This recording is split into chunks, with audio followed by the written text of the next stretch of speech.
Questa è l'Alfa GTA di RevoSlot. Non l'ho mai portata in pista. Oggi la provo stock, così com'è, appena uscita dalla scatola, e poi la preparo secondo il regolamento RSC per la nuovissima categoria Rally Slot. Sono davvero curioso di vedere quanto cambia sul cronometro. Ciao ragazzi, io sono Massimo e vi do come sempre il benvenuto su Slot Car Tech.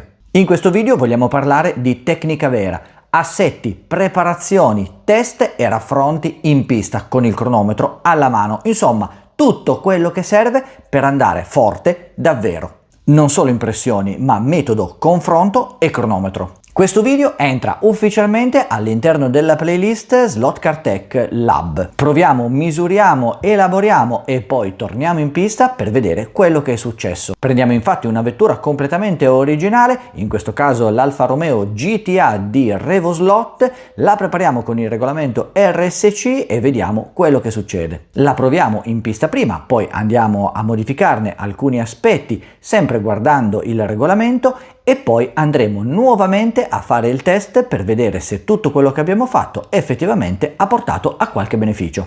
Ragazzi, iniziamo subito e partiamo proprio dal primo test in pista.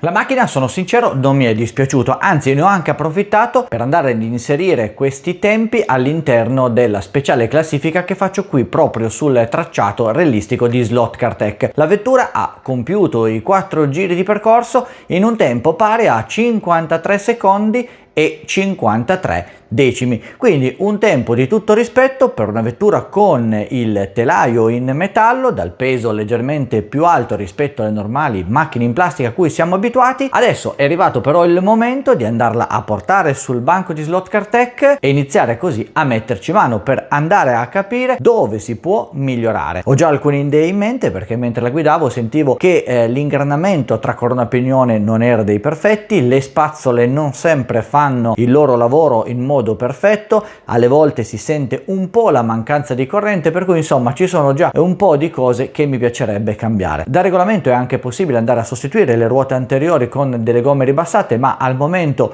non mi sento di farlo perché ho visto che la vettura comunque non esce di strada, anzi non smusa, per cui non vorrei andare a fare troppe modifiche insieme. Meglio forse iniziare una preparazione più soft e poi portarla in gara e vedere un confronto diretto con altre vetture e poi eventualmente andare a correggere un po' il tiro, per cui possiamo dunque dire che questo è lo step 1 della preparazione di questa Alfa Romeo GTA RevoSlot. E per la preparazione partiamo dallo smontaggio totale di tutta la vettura. Iniziamo dalla carrozzeria, lo facciamo svitando queste 4 viti che troviamo ai lati. Non è il caso di svitarle completamente tutte, in quanto vi basterà poi semplicemente allentarle ed allargare la carrozzeria per dividere il telaio dalla carrozzeria stessa. L'unboxing di questa GTA della RevoSlot è già stato fatto qua sul canale Slot Car Tech, mi raccomando, se non lo avete visto andatevi a prendere il video, comunque ve lo linko anche in descrizione. Preoccupiamoci in questa fase di andare ad analizzare tutti i punti di questa vettura. Chiaramente sulle RevoSlot non c'è tantissimo da fare perché vedete il telaio è un telaio abbastanza semplice, il motore e i vari assali sono fissati con degli agganci che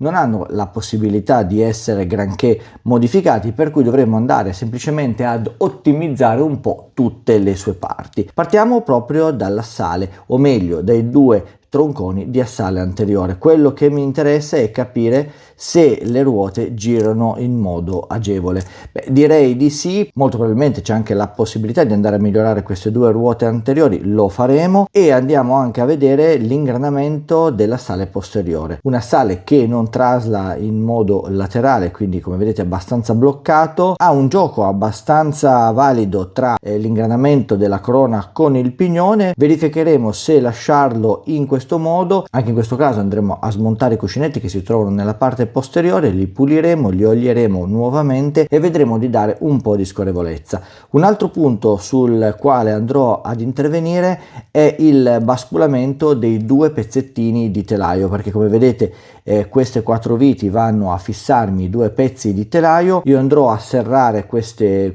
viti e andrò ad inserire un po' di grasso al litio al di sotto di queste viti, in modo tale da creare una sorta di cuscinetto che mi vada ad ammortizzare e a smorzare un po' le vibrazioni, anche perché qui va ricordato è un telaio in metallo, quindi le vibrazioni giocano comunque un ruolo importante. Il pick up è un pick up ammortizzato. Andremo a sostituire le spazzole originali, mi sembrano anche decisamente molto rigide, come avete visto non vanno assolutamente male, però chiaramente delle spazzole di tipo professionale possono portare corrente in un modo migliore rispetto a queste. Infatti ogni tanto sentivo una leggerissima mancanza, ma ci sta quando si parla di spazzole di primo montaggio. Altri interventi che andremo a fare saranno magari quello della regolazione del basculamento del pick up in verticale, e poi andremo a provare la vettura per capire se effettivamente siamo andati a migliorare o meno le sue prestazioni.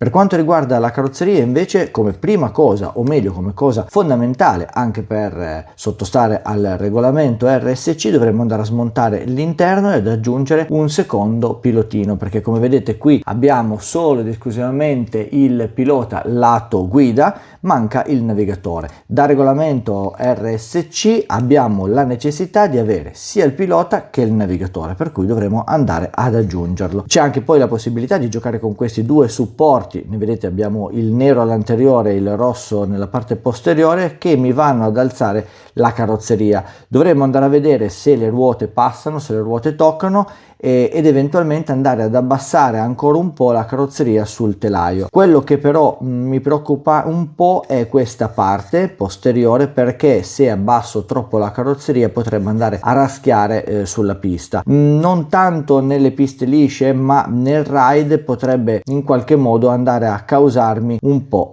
di guai. Altri interventi da fare sulla carrozzeria al momento non ce n'è, quindi sono proprio ridotti all'osso. Anche in questo caso faremo queste piccole modifiche e poi rimontando la macchina andremo effettivamente a scoprire se abbiamo imboccato la strada corretta. Partiamo ora con lo smontaggio di tutti i componenti di cui abbiamo parlato prima relativamente al telaio della vettura. Vi lascio solo una piccolissima osservazione. Come vedete, i semi assali anteriori sono montati su dei supporti che non sono simmetrici ma cambiano la loro forma nella parte interna rispetto alla parte esterna. Quando andrete a rimontare i due supporti, ricordatevi che nella parte interna ci va il portacuscinetto con questa parte leggermente più prominente. Se lo farete al contrario, il cuscinetto andrà bene lo stesso. Il semiassale potrà essere montato esattamente allo stesso modo, ma vi ritroverete con una carreggiata leggermente più larga. Adesso però dedichiamoci effettivamente allo smontaggio di tutti i componenti.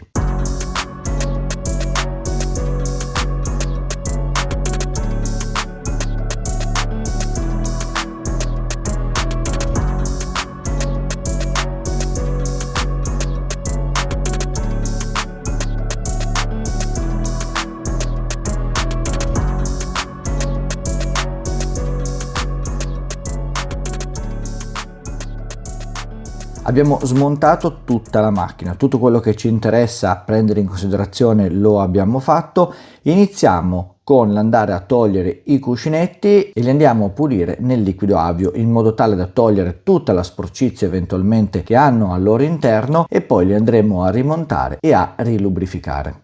Per togliere il cuscinetto in modo agevole io prendo la mia solita punta da trapano da 6 e vado a spingere in questo modo. Così facendo andrò facilmente a togliere il cuscinetto a sfera dal suo supporto. Lo faccio con i cuscinetti posteriori e poi andrò a farlo anche con i cuscinetti anteriori. Qui però ho una particolarità, perché se vedete abbiamo in realtà un doppio cuscinetto, quindi c'è sia un cuscinetto infilato da questa parte sia un cuscinetto infilato da quest'altra, quindi non potrò andare a spingere in quanto il mio effetto sarà praticamente vano, in quanto vado a battuta già contro il supporto. Andrò quindi a cercare di sfilarli utilizzando magari l'assale o anteriore o posteriore, facendo un po' di leva e tirandoli fuori in questo modo. Ne tiro fuori uno, poi l'altro chiaramente sarà più semplice perché mi basterà semplicemente spingere dall'interno verso l'esterno per farlo fuoriuscire dalla sua sede. Contenitore con un po' di liquido zippo e diamo una prima mischiata in modo tale da far entrare lo zippo ben bene all'interno dei cuscinetti, dopodiché procederemo tranquillamente con tutti gli altri componenti e intanto faremo attendere i nostri cuscinetti qui all'interno di questo liquido zippo in modo tale da disgregare completamente tutto l'eventuale sporco. Spostiamo il telaio e partiamo proprio dal supporto dei cuscinetti a sfera. Prendo un pezzettino di carta vetrata e andrò a passare la superficie sottostante, quella che va a contatto con il telaio, su questa carta vetrata. Questo perché? Perché come vedete chiaramente non sono perfettamente in piano, già vedete qui bastano poche passate per farmi vedere che si toglie la vernice non in modo completamente omogeneo, per cui dovrò farlo diventare tutto completamente omogeneo dello stesso colore in modo tale da essere sicuro che la superficie appoggi il più piano possibile. Anche se vi lascia un pezzettino all'interno, diciamo al centro, va benissimo perché significa semplicemente che questo pezzettino è leggermente più rientrato rispetto agli altri, per cui non c'è questo problema. L'importante è che laddove ci siano i fori di collegamento con le viti tra telaio e supporto sia perfettamente planare. Abbiamo fatto il primo e adesso facciamo anche tutti gli altri.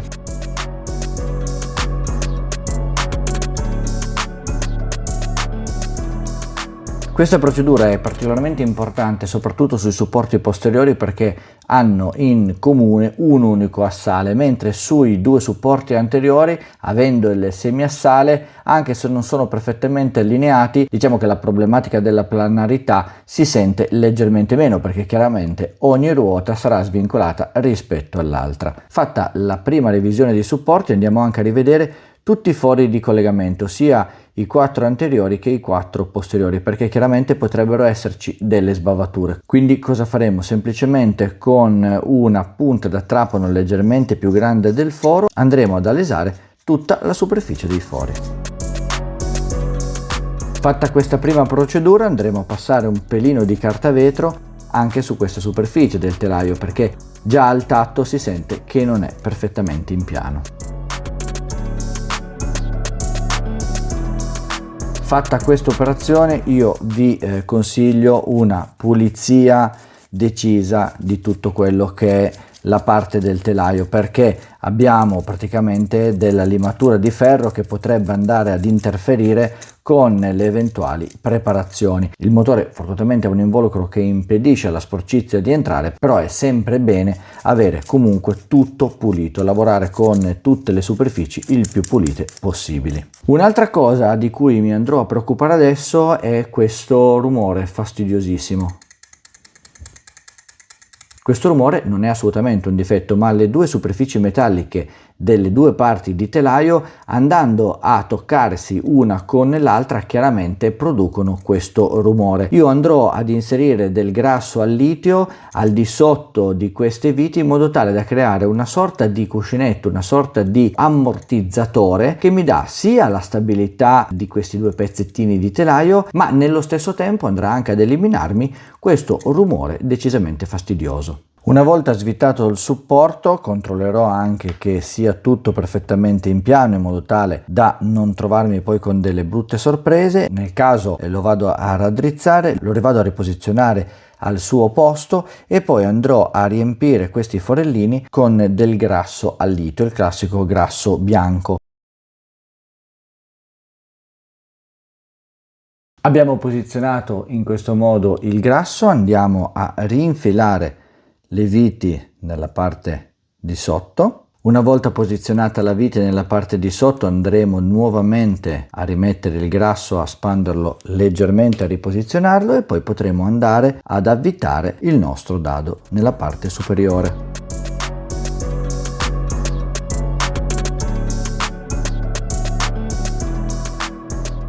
Tutte e 4 le viti sono state montate, come vedete i 2 pezzettini di telaio basculano come prima, ma è sparito completamente il rumore. Non ci rimane altro che andare a pulire tutta la superficie dal grasso in eccesso in modo tale da non sporcare comunque anche l'interno della macchina. Una volta pulito il telaio della vettura andate a controllare se tutto si muove in modo perfetto e se effettivamente il rumore è cessato. Nel frattempo andiamo a dare anche una bella mescolata ai nostri cuscinetti a sfera in modo da pulirli nel miglior modo possibile. Ci preoccupiamo anche del pick-up al quale andiamo a togliere le spazzole originali e io in questo caso vado a sostituirle con delle spazzole MB Slot. Il codice è il 19080/12, sono spazzole normali, sono spazzole ramate, non stagnate, molto sottili. Queste spazzole io le utilizzo sia per il rally sia per la pista. Prima di andare poi ad infilare il capocorda avrò cura di andare leggermente a riasolare questa parte in modo da rendere molto più agevole l'ingresso dei 2 capicorda con i cavi all'interno dei fori predisposti già sul pick-up stesso. Possiamo andare a riprenderci i nostri cuscinetti a sfera, andiamo a pulirli e andiamo a passarli con l'accendino per togliere il residuo dell'avio che si trova ancora al suo interno. Prendiamo anche un pezzettino di carta assorbente dove andremo ad adagiare i nostri cuscinetti e poi con l'ausilio di una pinzetta andiamo a poggiarli direttamente sulla carta assorbente, così almeno una prima parte di avio andrà ad essere asciugata. Li vado a tamponare per togliere tutto l'avio in eccesso e poi cuscinetto per cuscinetto andrò a sfiammarli. Come vedete c'è una leggerissima fiamma che va ad esaurirsi non appena l'avio sarà completamente esaurito. Ripeto questa procedura con tutti i cuscinetti.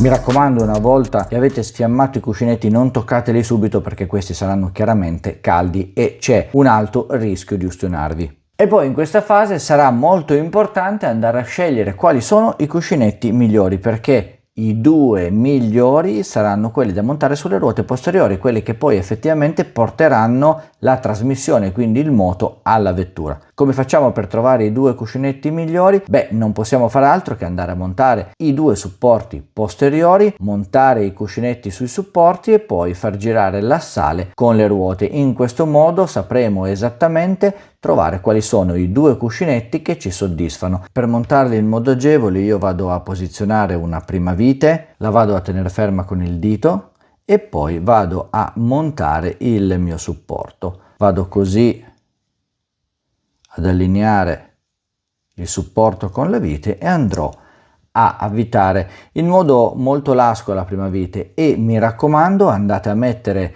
il supporto in modo tale che il cuscinetto possa infilarsi dall'esterno verso l'interno. Montata la prima vite sarà poi molto semplice andare a posizionare anche la seconda vite.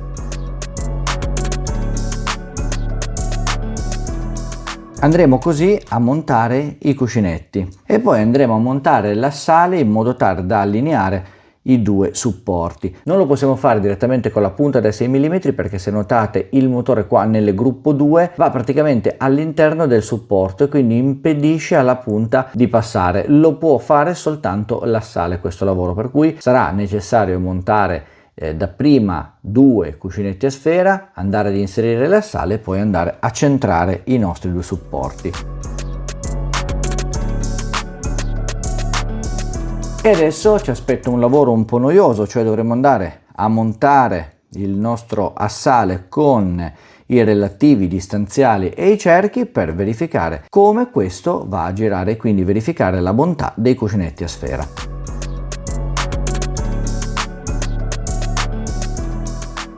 Vi consiglio in questa fase, visto che non si noterà tantissimo, di andare a posizionare anche le gomme. In questo modo andrete a rendere un po' più pesante l'assale e agevolerete così la funzione di rotazione.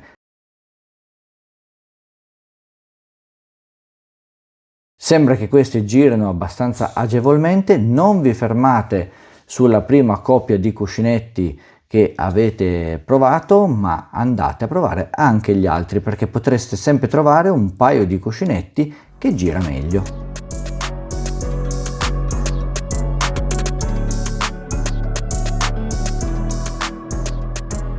Trovata la coppia di cuscinetti che volete montare sulla sala posteriore, possiamo andare a togliere le gomme, andiamo a rismontare i cerchi e possiamo procedere con la lubrificazione.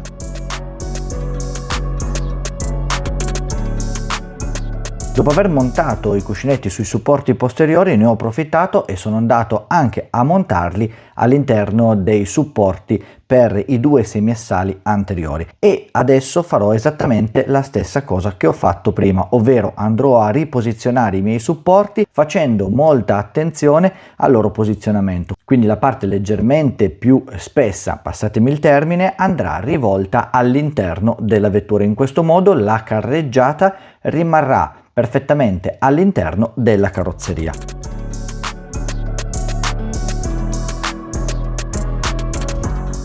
Prima di posizionare la seconda vite per avvitare completamente il nostro supporto, lo apriamo un attimo, andiamo ad infilare dalla parte interna il semiassale in questo modo e poi procederemo con il fissaggio anche tramite la seconda vite. Mi raccomando, dovete farlo prima di posizionare la seconda vite, altrimenti poi non riuscirete più a posizionare il semiassale.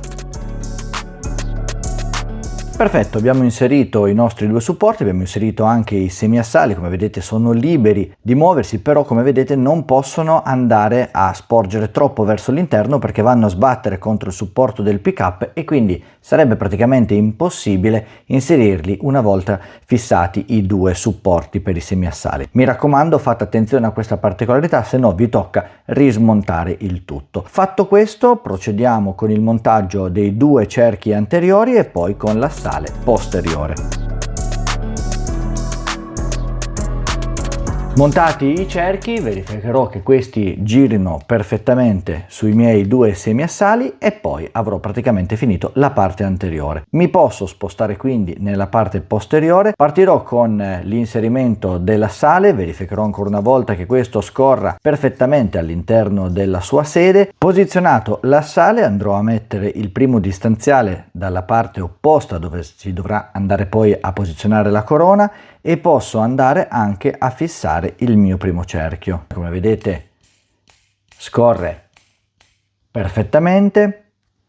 Andrò a posizionare anche la corona. Per farlo dovrò tirare leggermente indietro l'assale, controllo che ci sia un minimo di gioco tra la corona e il pignone, posiziono il distanziale e poi andrò a posizionare il cerchio. In questo caso dovete fare attenzione di andare a bilanciare l'assale posteriore, quindi i due grani non saranno messi esattamente nella stessa posizione ma saranno sfalsati. Posiziono il cerchio appena inserito con l'assenza del grano, o meglio con il grano verso il basso, e dalla parte verso l'alto andrò così a fissare il mio grano. Io lascio sempre un minimo di gioco, di basculamento laterale. Una volta trovata la posizione corretta potrò stringere poi il tutto. Come vedete c'è un minimo di gioco tra la corona e il pignone. Questo è un gioco che mi sembra abbastanza adeguato per la tipologia di rapporto, per cui lo proverò in questo senso. Poi se sarà da avvicinare o comunque da modificare un po' l'ingranamento lo faremo anche in un secondo momento. Non ci rimane altro che andare a posizionare il pick-up. Abbiamo già cambiato le spazzole, infileremo nuovamente la molla all'interno del pick-up e poi lo andremo ad avvitare, ma prima andiamo ad allargare un po' questi due forellini in modo tale che le spazzole che abbiamo messo nuove della MB Slot lasciano il posto ai due capicorde, in modo che questi vadano ad infilarsi in modo molto più agevole. A questo punto andremo anche a posizionare la vite in modo tale da poter poi lavorare sul pick-up in modo molto più agevole. Andremo ad avvitarlo per quasi il 50% della sua corsa, verificheremo che questo ammortizzi in modo ottimale e poi andiamo a posizionare i due capicorda. Una volta imboccati i due capicorda, utilizzerò poi una pinza con i due becchi lisci per andare a spingere i due capicorda all'interno dei due forellini che abbiamo ricreato e andrò così a verificare che il tutto si muova in modo agevole. Possiamo andare a rimontare anche le nostre gomme e così ho messo a punto la mia vettura. Mi rimane ancora una piccola accortezza da fare, mi raccomando fatelo sempre, ovvero andare a limare leggermente la punta anteriore del pick-up. In questo modo mi assicurerò che nel caso in cui ci sia un ostacolo all'interno dello slot della pista, questa non vada ad impuntarsi o peggio ancora il pick-up non vada a rompersi. Non ci rimane altro che andare a smontare l'interno, quindi l'abitacolo, perché dobbiamo andarci ad infilare il secondo pilotino. Come vedete qui manca il navigatore, solo il pilota lato guida, ma per il regolamento RSC è obbligatorio andare ad utilizzare anche il navigatore, quindi mi basterà semplicemente andare a togliere l'interno in Lexan di questa vettura e andare ad incollare un secondo pilotino.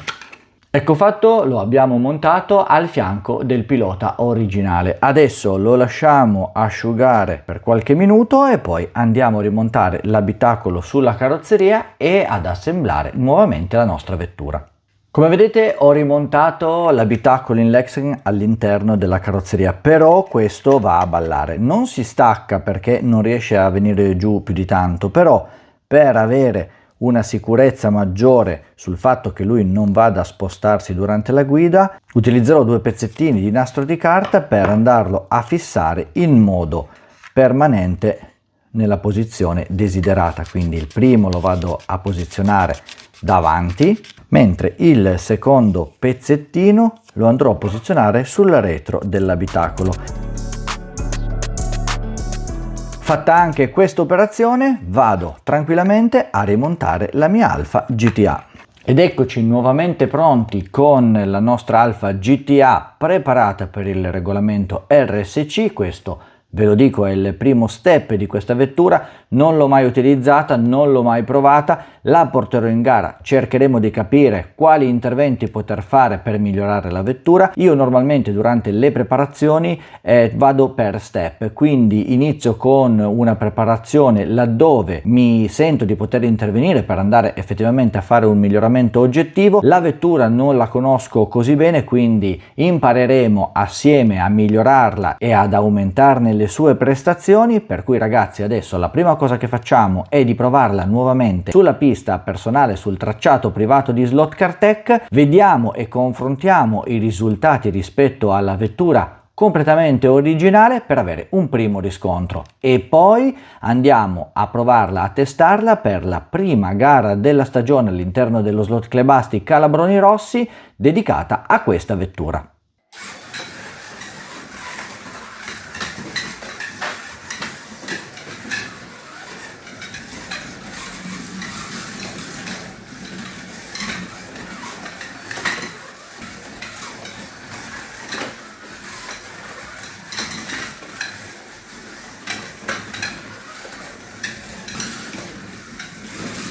Come avete visto ho riprovato la macchina dopo queste modifiche, dopo lo step 1, e devo dire che effettivamente è migliorata. Sono passato dai 53,53 sui 4 giri del mio tracciato a un più veloce 51,70, quindi quasi 2 secondi di differenza, il che la dice lunga perché adesso la macchina è decisamente più veloce, più stabile, più reattiva, insomma si comporta praticamente bene in ogni condizione. Ho notato che tende a scappare un po' sul posteriore, ma molto probabilmente è proprio un, chiamiamolo, difetto di questa macchina, perché essendo molto leggera appunto nella parte posteriore dove c'è anche la trazione della vettura, tende nelle uscite di curva dove si va a staccare in modo un po' più deciso o nelle accelerazioni un pelo più brusche a scodare quel qualcosina in più. Ci sono pochi rail sul mio tracciato, però ho notato che laddove ce ne sono tende anche ad agganciare. Insomma c'è qualche difetto che si potrà sicuramente correggere in corso d'opera. Adesso la cosa che mi preme è portarla in gara e andarla a mettere a confronto con le altre vetture. So già che ci sarà qualche Porsche, quindi la sfida sarà decisamente ardua. Vedremo come si comporta questa Alfa Romeo GTA.